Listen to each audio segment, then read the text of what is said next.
ఒక మైనర్ బాలుడిపై జూబ్లీహిల్స్ పోలీసులు అత్యంత పాశవికంగా థర్డ్ డిగ్రీ చేసి పిల్లగాన్ని నానా చిత్రహింసలు పెట్టడం జరిగింది. ఇప్పుడు ఆ మైనర్ బాలుడు కనీసం నడవలేని స్థితి, ఒక ఎట్లుందంటే ఆయన పరిస్థితి నేను మీకు చూపిస్తాను. ఆ బాలుడు లేవలేని పరిస్థితి మొత్తానికి. సో ఇదే విషయంపై ఇక్కడ సోమాజిగూడ ప్రెస్ క్లబ్లో చర్చ కూడా జరుగుతుంది. మనతో పాటు తెలంగాణ శ్యామ్ గారు ఉన్నారు. ఈ విషయంపై గత కొద్ది రోజుల నుంచి కూడా ఆయన పోరాడుతున్నాడు. దళిత సంఘానికి సంబంధించిన మైనర్ బాలుడు అతను. సో మాట్లాడదాం అన్నతోని. అన్న, ఏమైంది అసలు? ఆ బాలుడిని పోలీసులు కొట్టడానికి కారణాలు ఏంటి? మీరు ఇప్పటిదాకా చూశారన్న, వాళ్ళ కుటుంబం మీ ఛానల్తో కూడా మాట్లాడే ప్రయత్నం చేశారు.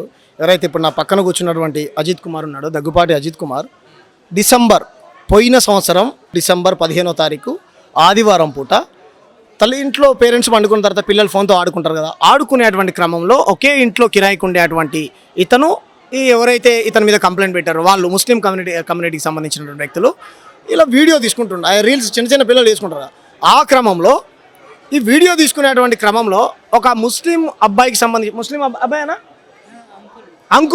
అంకుల్ తల వెంట్రుకలు వచ్చాయంట.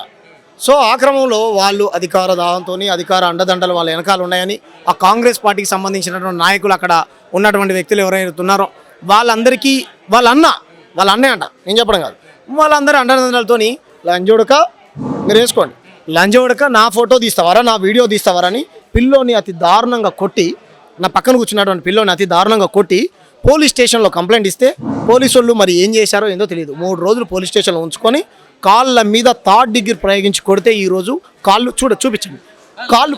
అన్న, ఒక్క విషయం అంటే చూడొచ్చు, ఆ అబ్బాయిని చూస్తే మైనర్ బాలుడు, అసలు పోలీసుల కాల కొట్టే హక్కు ఏమైనా ఉంటుందా? ఒక్కటి బ్రదర్, ఎంత నేరస్తుడైనా సరే ఏ నేరమైనా చేయని, కసాబ్గాని కొట్టిర్రా బ్రదర్?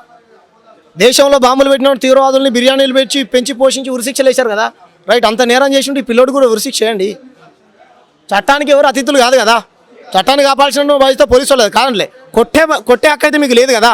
ఇంత కిరాతకంగా కొట్టారు అని అంటే అక్కడ డ్యూటీలో ఉన్నటువంటి Vinod Kumar Reddy, SI Vinod Kumar Reddy, CI Venkatareddy, ACP Venkateswara Reddy, ముఖ్యమంత్రి రేవంత్ రెడ్డి, రెడ్ల రాజ్యంలో సామాన్యులకు రక్షణ లేకుండా పోయింది.